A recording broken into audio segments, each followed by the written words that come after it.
meeting format.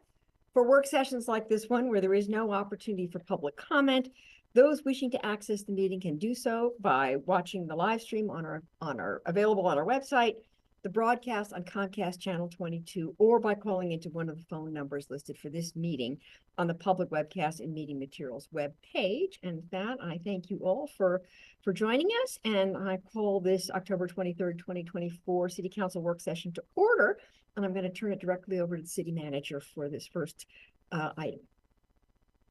Thank you, Mayor. So our first item is going to be rediscussing our revenue proposal of the fire fee. I'm joined, let's make sure this is working right. I'm assuming that's all good. Joined this afternoon by Twyla Miller, so our Chief Financial Officer. Twyla and I are going to give the presentation today, and so it won't hop out around quite as much. And I just want to say, as we get closer or more information gets out to the public about this proposal, I think more people are starting to pay attention. And so some of our first slides are going to be a little bit repetitive, but I do think it's important for us to always set the context of the problem we're trying to solve and not just jump into the solution, assuming everybody's been paying attention.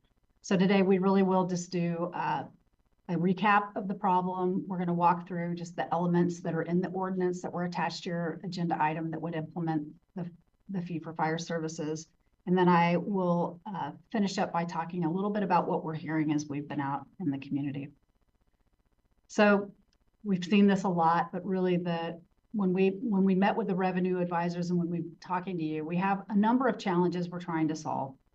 The first is the critical funding gap. So when we adopted our 2-year biennial budget, we put in a $8 to $10 million revenue plug, knowing that we had to solve for that problem. And that's an immediate right here gap that we were able to, and we'll talk about it a little bit later, we were able to solve a portion of that one time to get us through the biennium. But as we think about and plan for next year's budget, which we'll present in May, we'll have to have answered these questions one way or the other, either through a new revenue source or cuts. We've also talked to you a lot about some of the areas that are still at risk, because as some of what we've heard from the community is this doesn't seem like it solves all the problems, and it doesn't. There's still issues with some of the things that we do one time that don't have a long-term funding source. So that's still something we need to talk about. New and expanded services. This does address could address some new services in fire and EMS, but it doesn't address some of the other priorities. Again, you know, as complicated as our budget is with 35 different funds, which can get really confusing for folks, like what are you paying for with stormwater versus road, and how can you afford to build bike lanes when you have a general fund gap?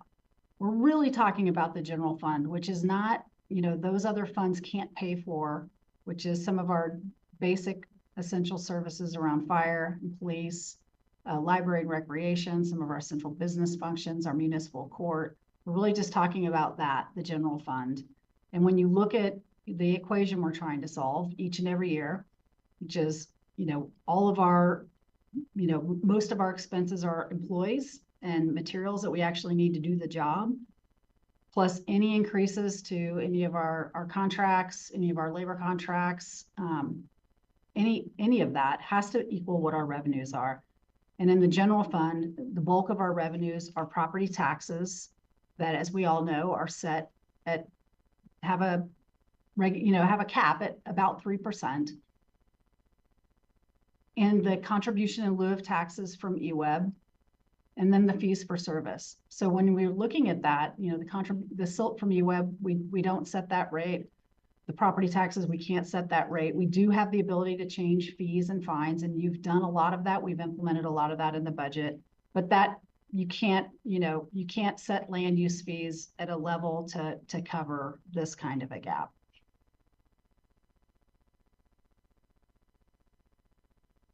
I showed this slide the last time too. And so it's just a different way of showing it, of like, we're just sort of out of balance, and we have been for years, and that'll show up again in another slide. But as we think about, you know, where do our general fund dollars go and where will reductions sort of come from, you can kind of see here as you look through this chart, we showed it last time, The largest proportion of our budget is in police and fire and EMS. We do have a good amount of investments in library, recreation, and cultural services. You know, we have a number of community centers, the library, the branch libraries, a lot of central business functions, which includes all of our facilities, our municipal court, and all of the other things that run the businesses and run all those other programs and services.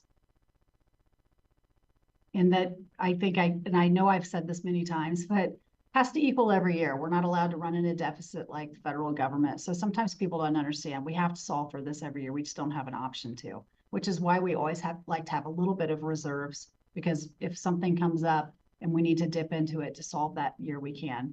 And our reserves are lower than our target rate. This has been going on for a long time. It was predicted in the late 80s as they were contemplating and then implementing the property tax measures across the state. And we have seen it consistently through my career. And I would say for sure in the last couple of years, especially in this last biennium, which when we showed you this last slide, we hadn't actually calculated in what we did during the June supplemental budget. So we actually did even more. So one of the things I'm hearing in the community is a little bit of people aren't understanding how, like, where the priorities getting set. And I feel like I've missed an opportunity on multiple occasions actually to talk about the work we've done, the work that you've done on setting your strategic goals. You know, the community survey, the strategic goals, the strategic plan. The strategic plan really did say, hey, we want to prioritize these urgent community needs that we're hearing about. And we built this budget around all 4 of those areas of your strategic plan. So we were careful where we took the cuts, not to take them from the areas where we thought had the most impact on those urgent community needs. And we actually made cuts to invest in new services. So we used existing dollars to create new services to make even a bigger difference in those new needs. So I don't, you know, I do think you have done a lot of work on setting your priorities, but it's not the way I think most people imagine that you would do that. Over the years, we've seen some changes in our citywide FTE per thousand. This is a number that is calculated by most cities. And as you can see from 08, we're still lower than we were in 08. And the uptick in the last couple of years has been from resources we added with the community safety payroll tax. I did a little bit of research to go back to like what was really happening even before that. So kind of 1988-ish time. And we were at 10.3 citywide. What's more interesting is when you start to look at the general fund, which has fallen more consistently. In 88, we were actually at 7.5, which means that, you know, if you think about the population difference between 1988 and today, we've essentially absorbed the entire population of Springfield with 3 less employees per thousand, if that makes sense. Or you get what I'm getting at. Specific to the discussion we're having today, these are rough numbers, but the fire and EMS calls that we were getting in the 80s was about 3,000 per year. And today it's about 30,000 per year. Which is why, you know, we're here talking about a fire services fee. I'm going to just pause here for a minute and talk about a couple of things.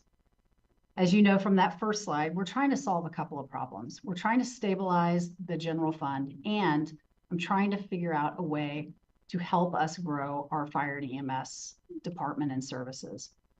It's not, as I've said before, it's the only department that doesn't really see a lot of external resources coming in to kind of supplement and grow. Doesn't have a levy like some of our services does. It does, based on some budget actions you took, did absorb the payroll tax, did absorb the engine company. So that is true. But other than that, there hasn't been a real specific coordinated effort to figure out how we're going to grow this service. And the reason why I think this, as your sort of CEO, when I think about some of the other service areas where we have the ability to sort of fall back and decline. Like during the Eugene decisions time when there was the first set of cuts, I remember, you know, when I got hired they'd made a decision to cut all irrigation to parks and save money on water bills. My position was added to the city because they had so much infrastructure degrade that they actually had to hire people back to fix it to make it better. So the parks weren't all browned out and the trees weren't all dying. You can do that in a service like parks. You can kind of up and back it and be like, hey, we really need to catch up. I don't think you can do that with fire and EMS. I think if you're at a point where you need to try to catch up, it's a little bit concerning. And the things that I see out there that are concerning me, and I'm giving you this pitch a little bit because I'm hearing it in the community, but we have different threats than we had. You know, we have more wildfire threats than we did before. We have far more density, higher buildings, things that require a lot of resource. And if we have an issue at one of those places, we draw a lot of people to those buildings that creates an issue in other parts of the city. So as you see here, we haven't added a firefighter or paramedic since the early 80s.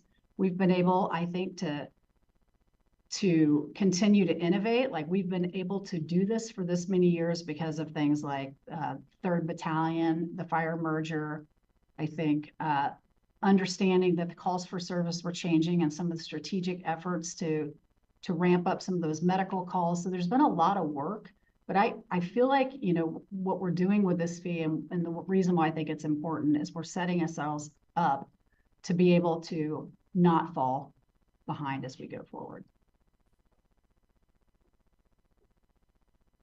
This is Twyla's slide. Thank you, Sarah. So good afternoon, everyone. I'm Twyla Miller, the Chief Financial Officer. And this issue with the structural gap in the general fund is not just in Eugene, it's really felt by all jurisdictions across the state. And many jurisdictions have implemented service fees as a way to supplement their revenues to provide essential services to the community. So a few examples are shown here. Service fees are really billed to people or persons who occupy or have use of developed property, and they generally are a fee for a specific service. One of the other aspects of a service fee is they're broadly applied. There are no exemptions for service fees, unlike property tax under the state. There are several categories that are exempt, such as governmental entities and charitable organizations, and a service fee is applied broadly to all in the community. And it's seen to be a stable and fair method to provide services and help diversify funding sources for communities. There we go. So the proposed ordinance in front of you would establish a fire service fee that would generate $10 million in net revenue for fire and emergency medical services. So $8 million in existing service and the ability to raise an additional $2 million for expansion of service. The basis for the fee is square footage of structures on developed property. This would correlate to the size of a structure with the benefit that they would receive from fire services. And it is also based on data which is readily available to the city for ease of administration. The fire service fee would be assessed on developed property, and generally for a residential property, this would include a dwelling and a garage if there was one. And for commercial or industrial properties, all usable business structures would be included.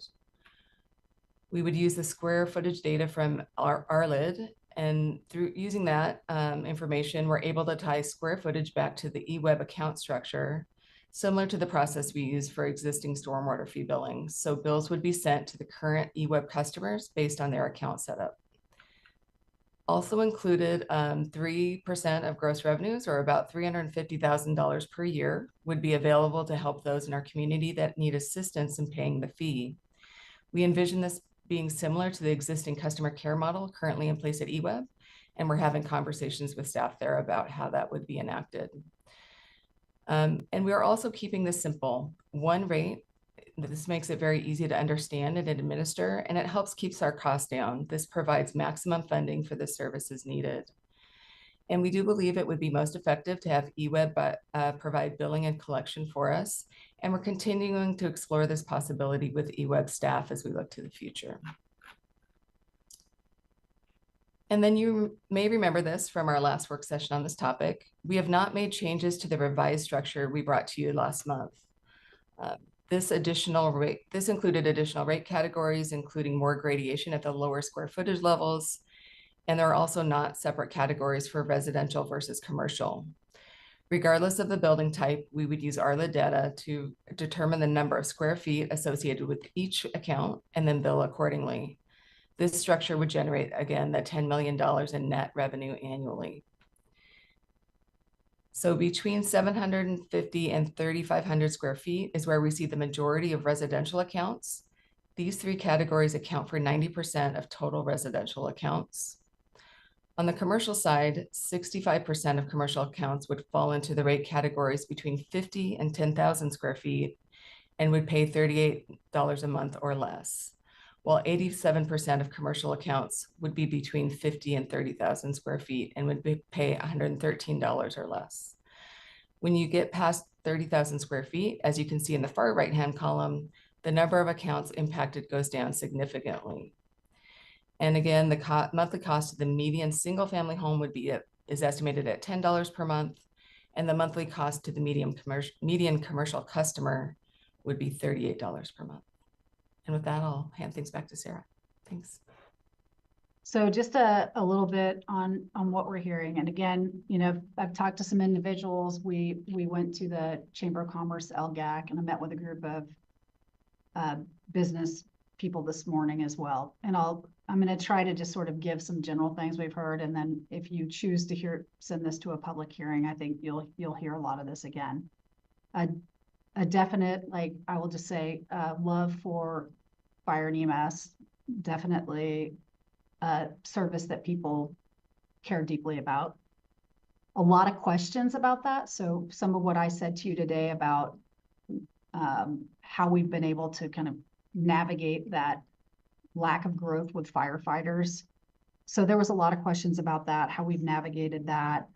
Some questions around whether or not this is or isn't supplementing Springfield. Some questions about the types of calls we get. And it was just more of I would just say a lot of questions about the service and interest in the service. I think I would say generally people understand the issue. They understand the problem we're trying to solve.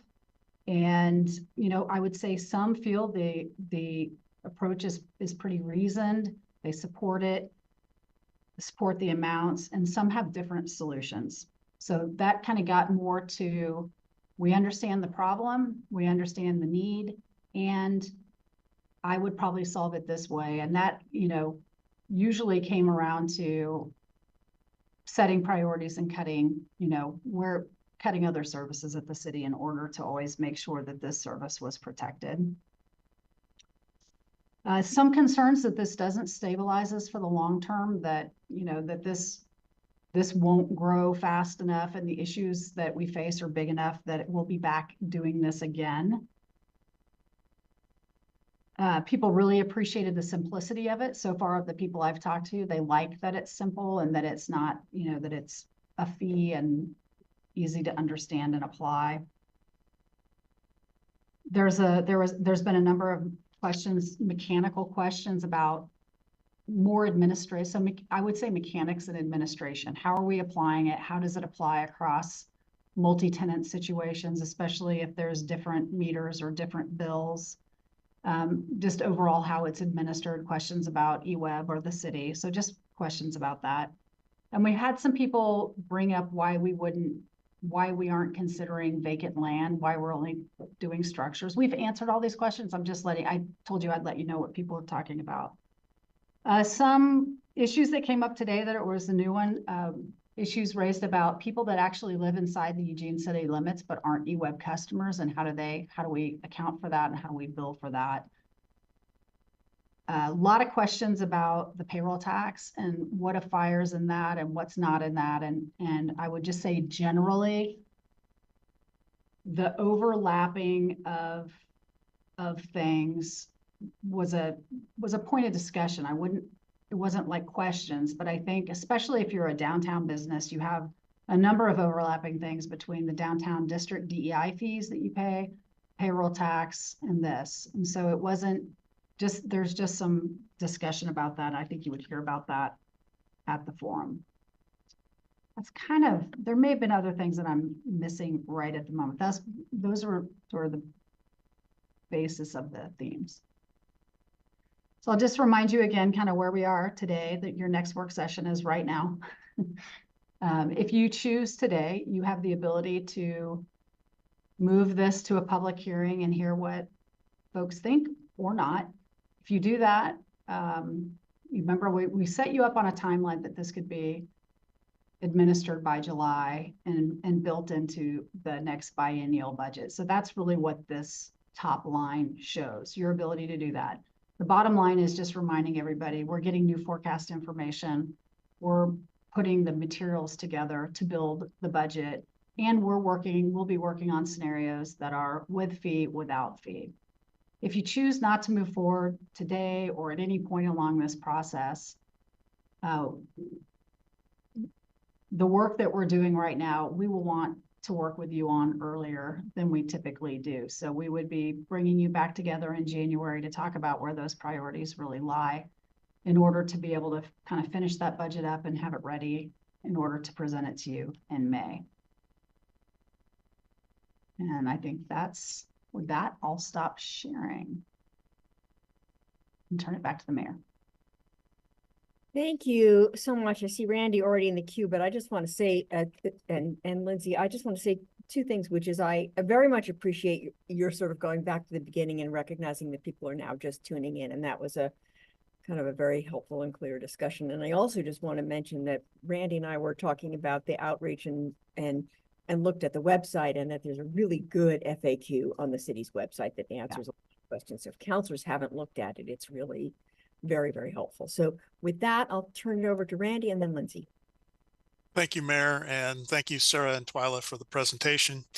As I've shared before, I do have some consternation about this. I mean, I realize our back is up against the wall and we need to figure this out.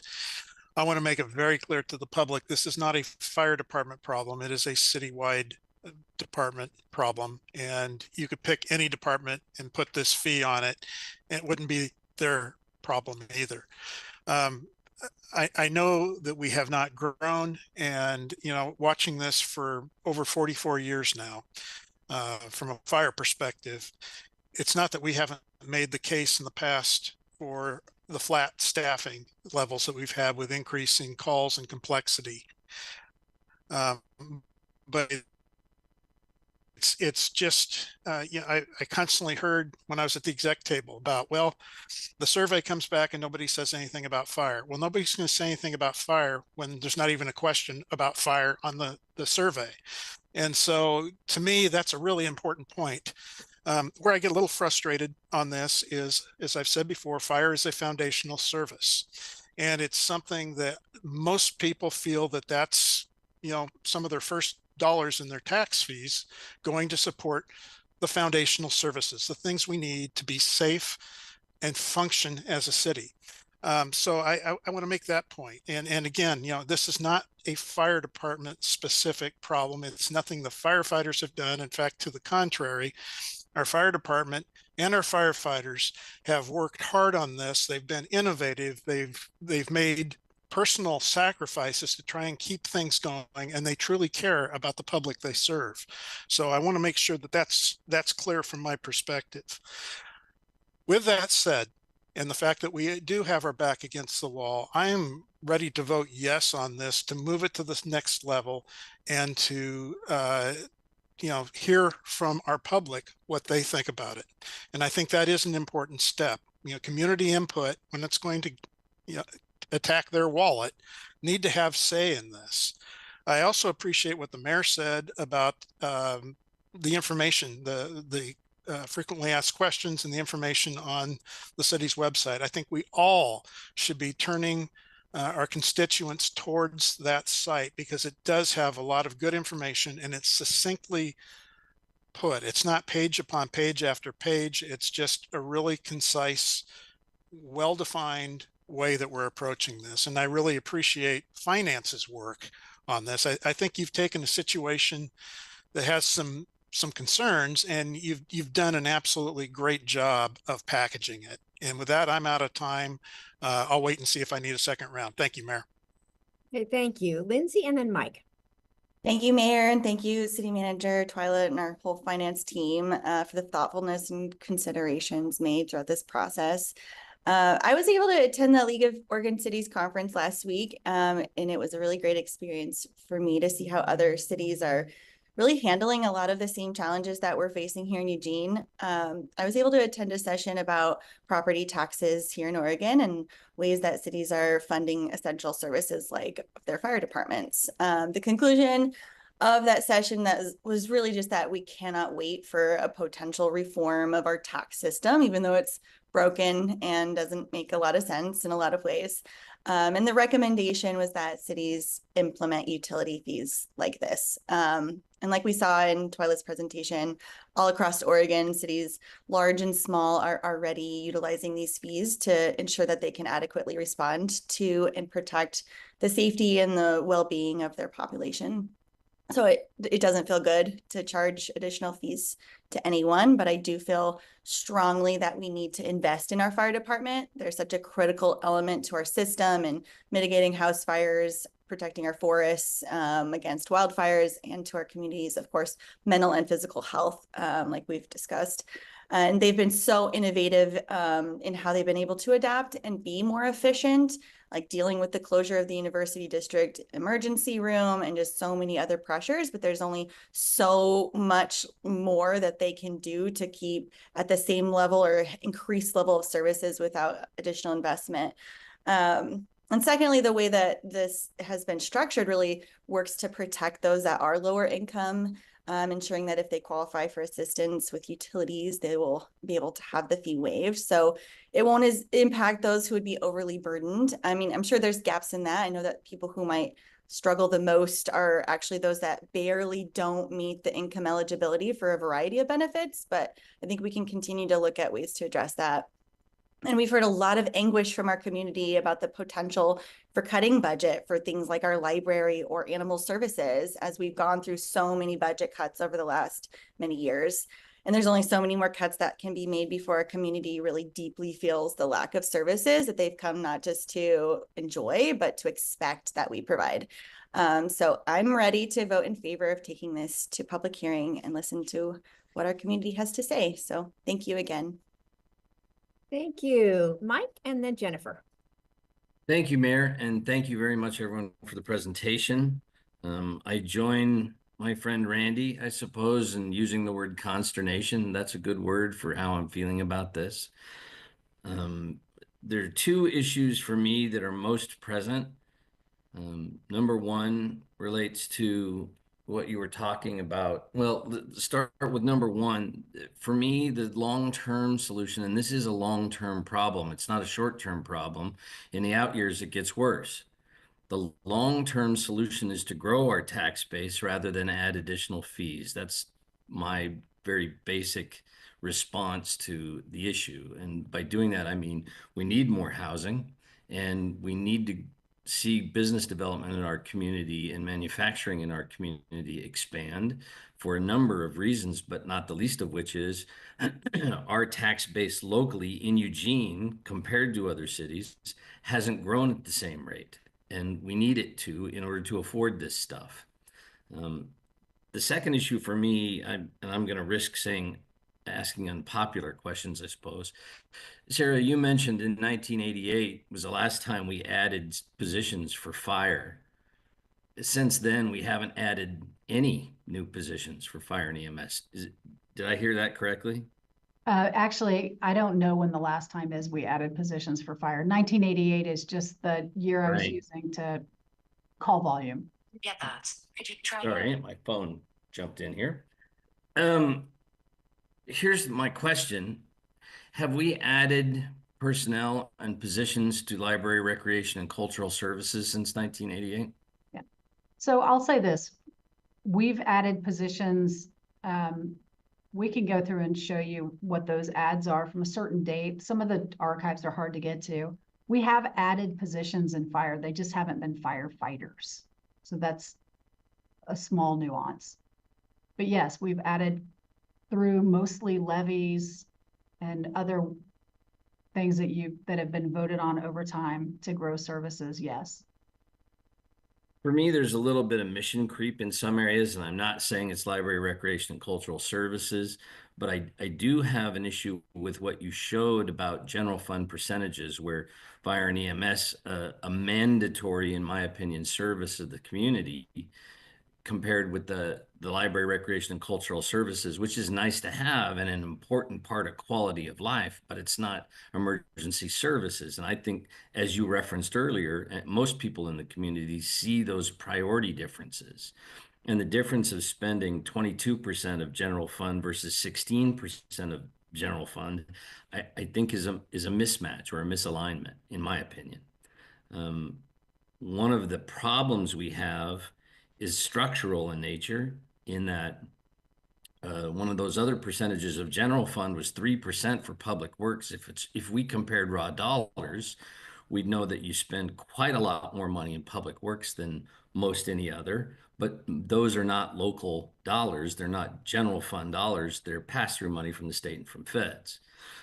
And that issue of siloing funds restricts our ability to do a priority setting locally. And for me, I don't want to further silo funds as an answer to that. Thank you. Okay, thank you. Jennifer and then Alan. Yeah, thanks, Mayor, and thank you, staff, for again and coming to us with all this great information. I will agree with Mike and Councilor Clark that this is not simple stuff, right? It's complicated, and I don't fully disagree with what he has to say, actually, as I sometimes do. I think it's unfortunate that we're here, but we are. And that's kind of how I've tried to focus myself in making a decision that is not easy. And I'm not 100% sure exactly where this is going, but I do know I'm ready to take the next step to put this out into the community and see what folks bring to us and what additional information we can get for the folks who like us will all be paying this should we support it. So I think we're at that spot. I think the staff has done an excellent job of bringing information and making some minor adjustments based on feedback from the community and from council. And it's time to take that step and get some more information out there. But I do really want to appreciate some of the comments about how difficult this is and whether this is the right choice or not. And I hope that folks will come out and give us their feedback so we can make this hard decision all together. Thank you. Alan and then Emily and then Matt.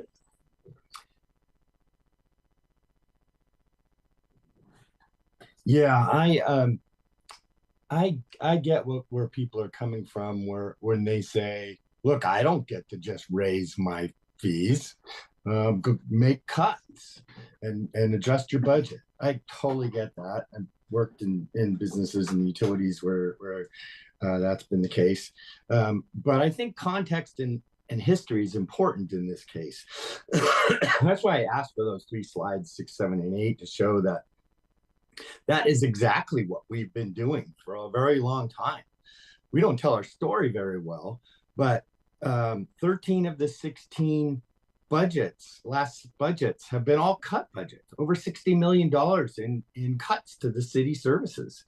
Citywide FTE per 1,000 population, which is a good metric, relatively flat or declining for over 2 decades, for around 2 decades. And then specific to the general fund, which includes fire and police, which is 60% of the general fund, by the way, declining nearly 2 decades, 5.8 per 1,000 population in 2008. Now it's 4.6, pretty big decline.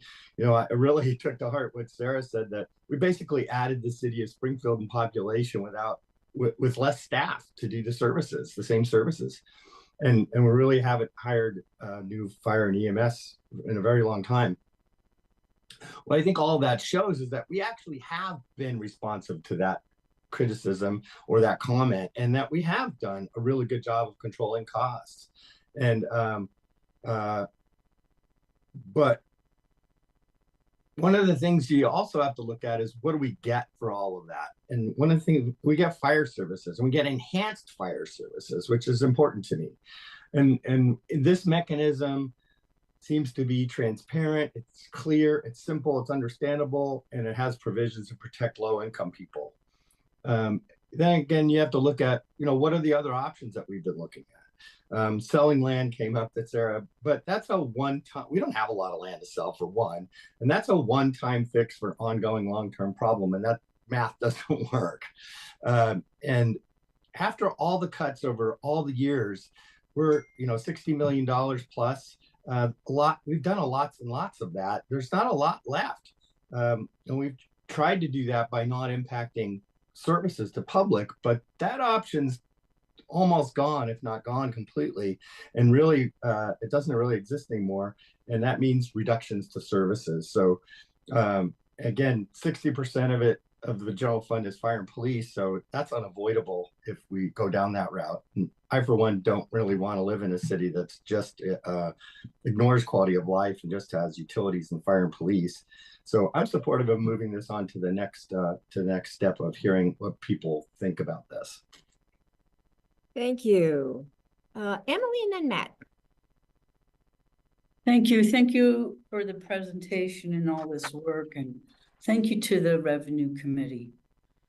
I agree with Mike that the main problem is we need more tax money, more revenue. And yes, we need to work on housing and jobs. That's already part of our work that we've identified. Whatever fee we charge, whether it's fire or something else, that money will come from the same money. There's only so much money in this community. And unfortunately, we need a way to get more of it into operating the city, because otherwise we can't. So one of the attractants of this is that it's not just keeping things going, but will actually enhance the fire department, which is way behind. And actually, I think is the very first thing people would choose. So at first, I had a hard time because it seems like it should be number one in the general fund. But general fund, we just can't cut more and still have function. I like it because it's the least regressive. I really like having the different levels of different sizes of houses. For one, it's an incentive to build smaller houses, which is another one of our goals. So, there's a good thing too. I like it that there's help for the very lowest income, and it can use a method that's already set up. The method already set up by eWeb. It's simple. I think it's easy to understand, and nobody will like it. We don't like paying more money, but we don't want to have a city that's in danger of not being a good city. So I hate to have to ask, but if I don't ask for this fee, I'm going to ask for another one, and it's going to come out of the same pocketbooks. And at least this one gets the bigger pocketbooks contributing more. So I am definitely ready to go forward and hear what the public think. I hope that in this next month we can spread more information and education so that their understanding will give them a good place to comment on. I'm looking forward to seeing what happens next, and I sincerely hope we can move quickly. This problem gets worse every day. Thank you.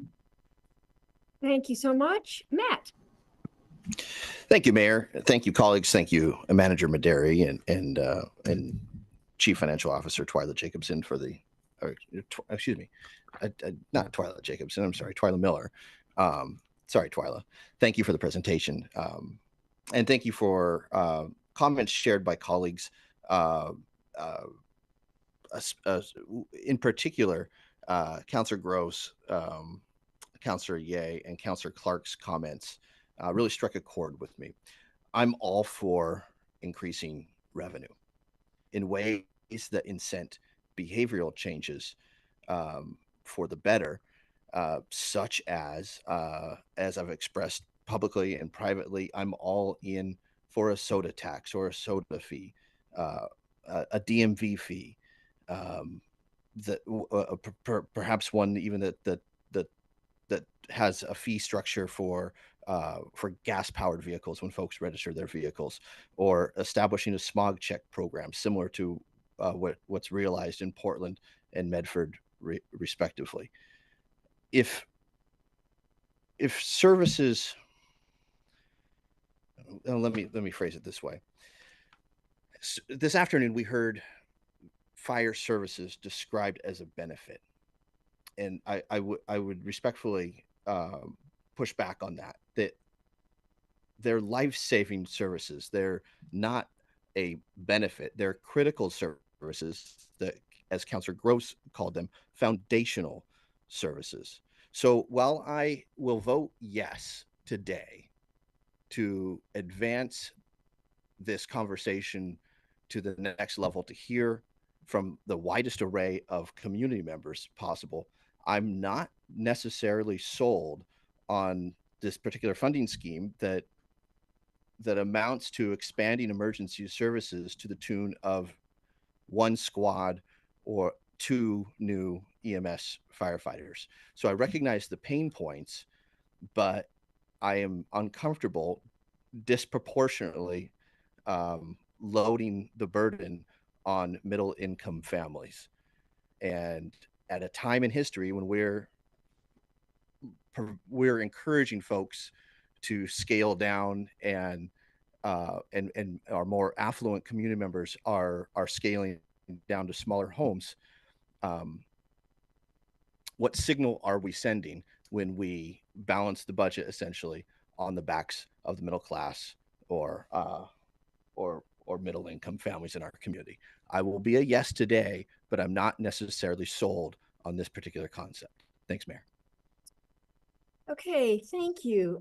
Before I turn this over for a motion on the table, I'm just going to make a few comments based on what I've heard. And the first thing is just a reminder that in Sarah's presentation, in Twyla's, what we've heard kind of month after month about this is the problem is that no matter how much we increase the tax base, the tax revenue does not increase proportionally to the cost of serving that increased tax base. And that's why we're in this hole. So yes, we could bump out the urban growth boundary and build more housing, but we have to service that housing, and the tax, the way the property tax system works will never recoup the money that we need to recoup in order to fully service. That's why we're in this hole. That's why other cities, all cities across Oregon, are in this hole. The second thing is sort of a reminder that, I often say of this city that we deal with the emergency on our streets, and this is one of our sort of critical emergency functions. And whether people are at the lower end of the spectrum or the higher end of the economic spectrum, they are using those services, and they will increasingly use those services because there are more of them. And particularly people of a certain age, my generation included, uses those emergency services more frequently. And so we continue to have to grow those services. This council had a retreat during the pandemic, an all virtual retreat, in which the theme of that retreat was the difference between investing in upstream solutions and downstream solutions. And so much of the time, certainly with police and fire, we're looking at downstream solutions. We're not preventing a problem, we're addressing a problem after it's occurred. When this council thinks about library, recreation and cultural services, or thinks about public works, really what we're after is upstream solutions. We're trying to build the landscape that we will need, that will be safe, that will reduce accidents, that will address climate. And when we think about LRCS, if you just think about what the library did during the pandemic, it's not just a nice to have. It was essential that we were providing hotspots to people who didn't have internet service. We were helping students stay in school because they had internet service. This is not just a nice to have, it's an upstream solution to help people live better lives, access services that they need to address their well-being, that hopefully will reduce their demand for those sort of emergency responses at any point, but certainly later in life. And this council has to do both, not just emergency services, but also that long range view of well-being. So I would not compare these two as if one is more important than the other. They're both essential services, and they're both embraced within your strategic plan. So with that said, I see Randy with his hand up for a second round, and I'll turn it over to you. Thank you, Mayor. Just a quick one. Mayor, I agree with you. If we only build single occupancy detached housing, we all know from prior work sessions that there's a net drain on the system. But if we do this responsibly and grow our economy and help business expand and hopefully attract new business that fits into our community, that's a different part of the scenario. And that's part of the problem we have now. We've grown our housing, we've grown residential, even though we're still short, but we haven't grown business to the same extent. So I just wanted to say that piece. Thank you. Thank you. Mike? Thank you, Mayor. I just wanted to add to my friend's comment there with one little bit more. I certainly appreciate my friend Emily and her comments, and I agree. I just wanted to make one clear distinction that's important to me. When I say grow the tax base, what I'm talking about, as Randy alluded to, is new businesses that come into being in our community, whether they move here or whether they're grown here in the first place. Those are new taxpayers, not the same taxpayers, as well as new residences. And I believe when I say we need to grow our tax base as a long-term solution, I'm talking about adding more taxpayers and a bigger pie rather than arguing over the slice of it. Thank you. Thank you. Emily and then Jennifer. Thank you, Mike. That's what I meant, that there would be a new source of income, not more from the same people. So I'm agreeing with you. Until we can do that, we got to do something else. So thank you for clarifying that. Jennifer.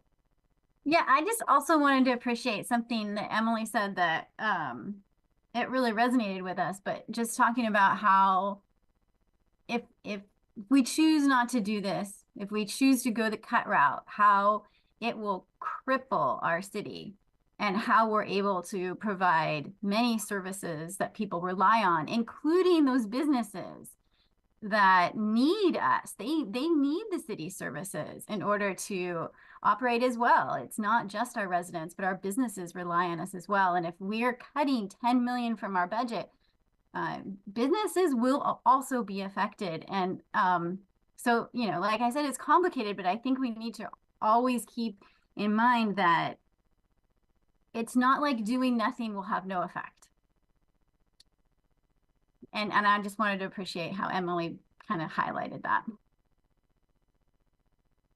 Thank you all. And with that, I'm going to turn to Matt if he's available to put a motion on the table. There you go. Thanks, Mayor.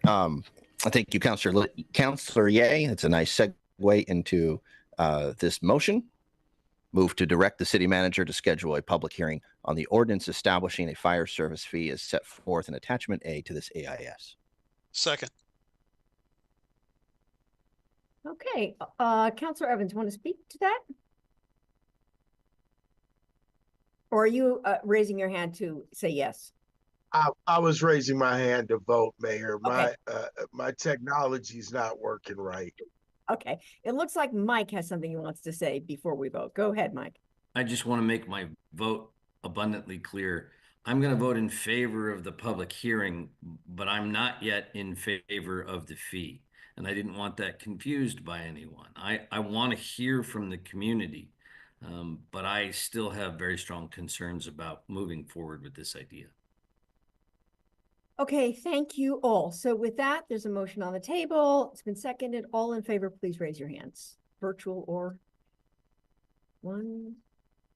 Lindsay, is your hand up? I can't see. 2, 3, 4, 5, 6, 7, 8. Thank you. That passes unanimously. Really appreciate that. I'm happy we're moving forward on this and look forward to hearing what the public has to say. So thank you, staff, for everything you've done to bring us to this point. And with that, we'll close out this agenda item and allow for a minute of transition here and then move on to the next conversation. Thank you, Mayor. Our next conversation is regarding development as well. So interesting combination. I believe I'm handing this over to you, Amanda. Is that correct? Yep. All right. Yep. Whenever you're ready, you can just dive in. Sounds great. I will share my slide. Okay. Good afternoon, Council. I'm Amanda D'Souza, Development Programs Manager in Community Development. We are here today to continue discussion about the proposed Accelerated MEPT program. We'd like to start by orienting ourselves to why we're here today and the problem we're trying to solve. Through the 2022 Downtown Priorities and Projects efforts, we heard clearly from the community that housing is one of the biggest opportunities to revitalize downtown. Downtown housing will increase the level of activity on our streets at all times of day and all days of the week, supporting economic activity and a positive social environment. But housing isn't just about downtown revitalization. To the city's policy document shown on this slide, council's made it clear that building housing in the downtown core is a priority that supports multiple city goals. Compact urban development is identified in the CAP 2.0 as a key strategy to reduce carbon emissions. By locating residents close to jobs, services, and other amenities, including transit, we can reduce vehicle miles traveled and associated emissions. Downtown housing also addresses the housing production goals identified in the HIP, increasing the supply and diversity of housing options. Supporting housing downtown is a cross-cutting strategy to address some of our community's most pressing challenges, and you've acknowledged that we need more tools to do so.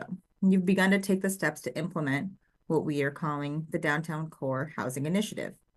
We first presented on this proposed initiative in January, and you've begun to take the steps toward implementation, including approval of the Downtown Fee Assistance Program in May. You've heard about the Accelerated MEPT pilot program a few times this year. Most recently, you held a public hearing on September 16th, and today you're continuing your discussion about the program before considering action. To support your discussion, I'll present on a few items related to the comments that we've been hearing from the community over the past month.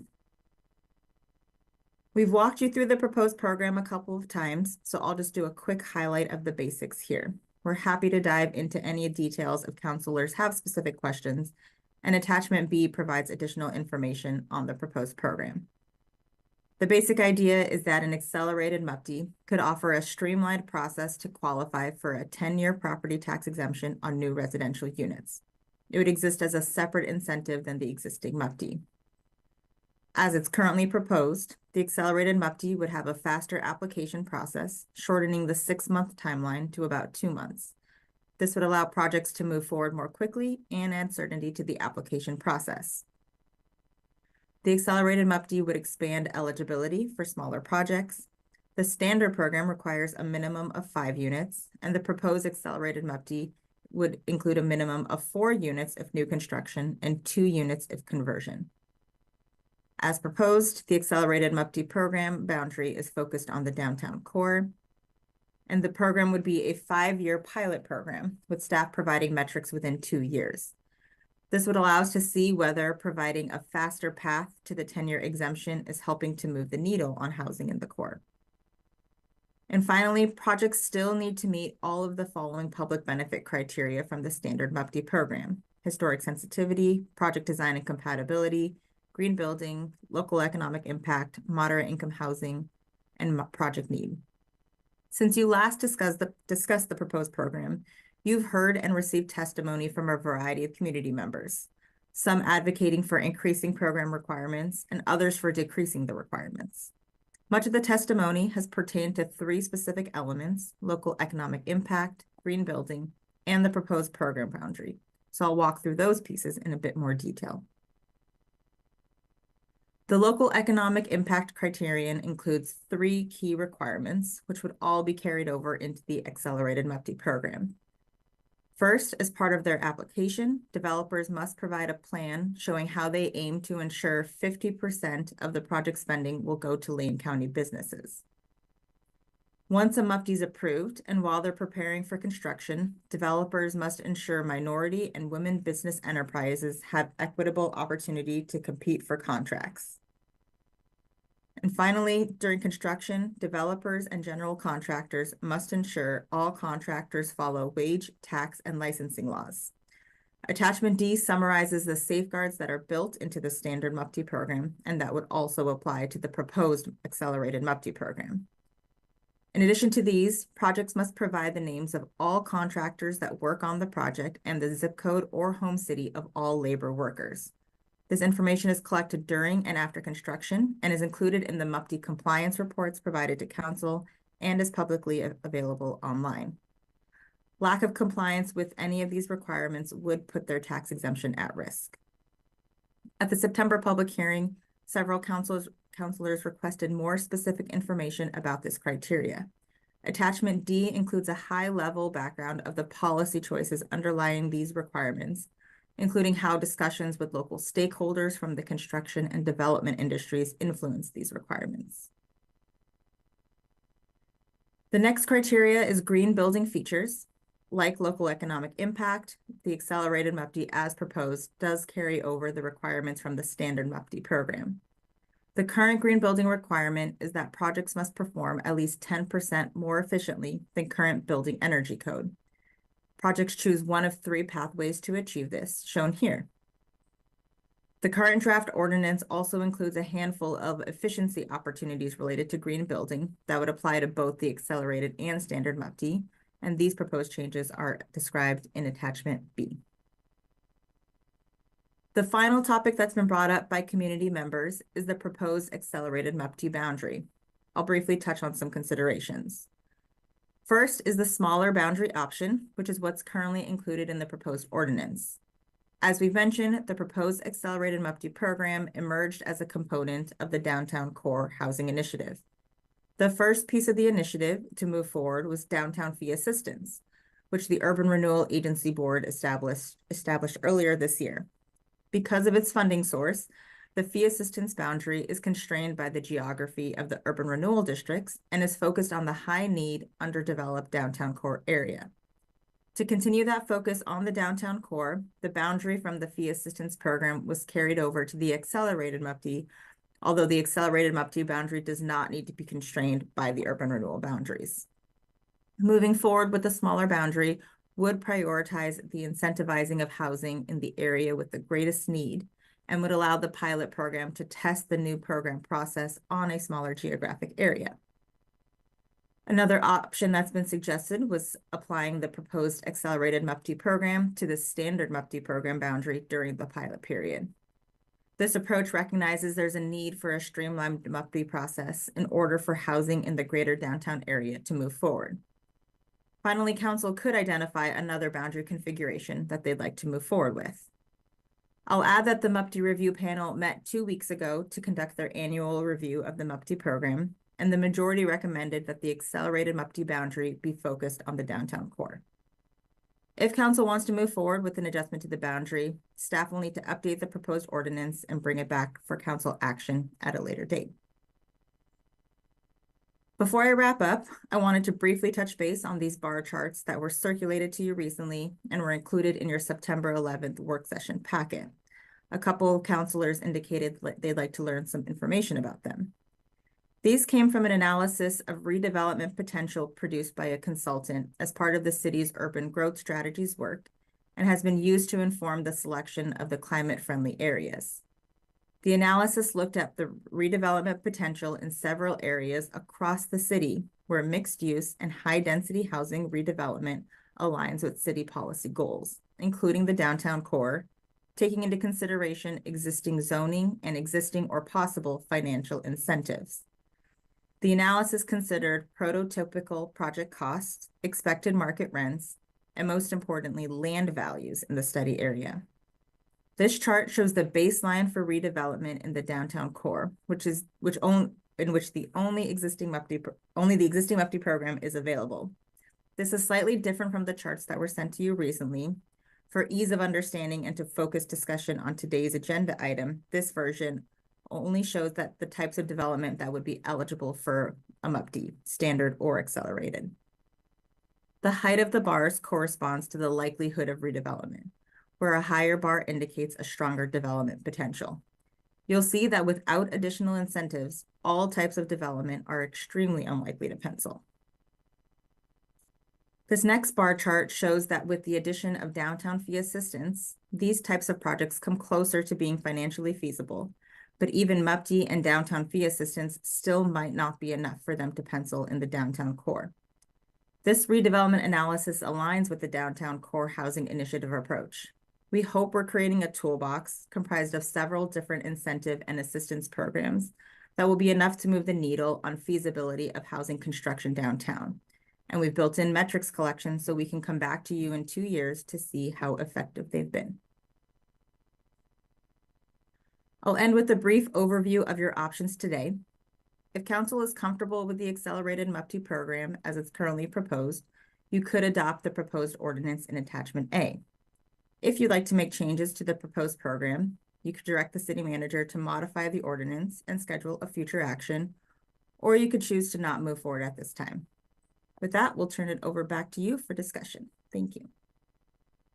Thank you very much, Amanda, for that overview. That was incredibly helpful. So I appreciate that. I have Mike and then Randy in the queue. Thank you, Mayor, and thank you, Amanda, for the presentation. 2 things. Number one, in order for us to address the previous subject matter of trying to grow our tax base, trying to put new housing downtown ought to be one of, in my opinion, our first goals. Sorry, I don't have my camera on. I just noticed that. And so I applaud the effort, but as the charts show at the end, and some of us have had further information presented to us about specific projects and how they pencil out with performance that would take into account the most favorable conditions, the cost of money these days makes it almost impossible that any of these projects would ever get off the ground. And that most of the local developers who do this sort of work are already hard at work in other communities where it does pencil. And that presents a pretty tall order for us. I'm in favor of us moving forward and approving this proposal as laid out. I'm fine with it, but I don't think it goes far enough. And depending on our discussion, I would propose that we even make the footprint smaller. I guess I'd say in quotations. And by that, I mean, there are properties within the downtown core boundary that you've laid out that we have either ownership of or control of. And I think we need to move on this more quickly and with greater effort than even this effort puts forward. I think we should direct staff to come back with an RFP on the development of the Butterfly Lot or Kesey Square, or maybe they have a better idea of a particular property and put today's numbers to it and today's cost of money and return and look at all tools that aren't, and even some that may not be here. For example, tax increment financing was created exactly for this purpose. And I don't see us including tax increment financing as an option. And I think it's one of the biggest hurdles because of today's cost of money. And I'll speak to that in more detail in the second round in a way as a proposal that I think could get us farther down the road more quickly. Okay, Randy, then Alan. Thank you, Mayor, and thank you, Amanda, for the presentation. My fear with this proposal, this program, I agree with Councilor Clark. I don't think it goes far enough. I'm concerned that it's not going to produce the results we're looking for. At the same time, it's what we have in front of us. Recently, I've also become aware of the climate-friendly areas Eco Northwest feasibility study. And when are we going to get that presentation to council? I think that it's almost the cart before the horse. I'd like to know what that says before we start making decisions. Can someone respond to that, please? Alyssa's joining us. Yeah, hello. Good afternoon, Council and Mayor Alyssa Hanson. Hunter, Planning Director. Our team is planning to present to you on urban growth strategies in early 2025, and included in part of that presentation will be information on that redevelopment analysis that was done as part of the climate friendly areas, but will also feed into a number of the work that we will be doing for the urban growth strategies, including housing production strategies. Is there a way to bump that up sooner? That is a great question. One, we will have to check with our consultant who would actually need to present that work. And then two, I know that there's a lot of competing interest on the agenda that I can't speak to. So we can look into that. I would appreciate that. I think it's important information, and we're being asked to make decisions without all the information. At the same time, I also understand we need to act and move if we have any hope of getting things going. I will say that I do like that there's some labor protections that are added in this. I think that was a component that I've been concerned about in the past. I'm still concerned whether it goes far enough, but I also get that, there's already a question about whether community benefit elements, if that's not pushing it too far. And I guess we will find out in pretty short order whether we have any takers for this work. And then the last thing I wanted to say is, at least for now, I also wanted to support what Councillor Clark said about finding a way to try and accelerate the butterfly lot and some of the lands that we do control, and see if we can't get something going sooner. We need housing and we need development in our downtown. That's going to help with some of our behavioral issues. It's going to house people in a compact fashion. So anyway, I really look forward to some more discussion about that piece. And in the interest of time, Mayor, I'm just going to stop now and then maybe reserve a second round. Thank you. Okay, got it. Alan and then Jennifer. Thank you, Mayor. I was really strongly opposed to elimination of the public benefits, as some have suggested. I led the effort back several years ago, a decade ago now, to reform the MUPD and add in real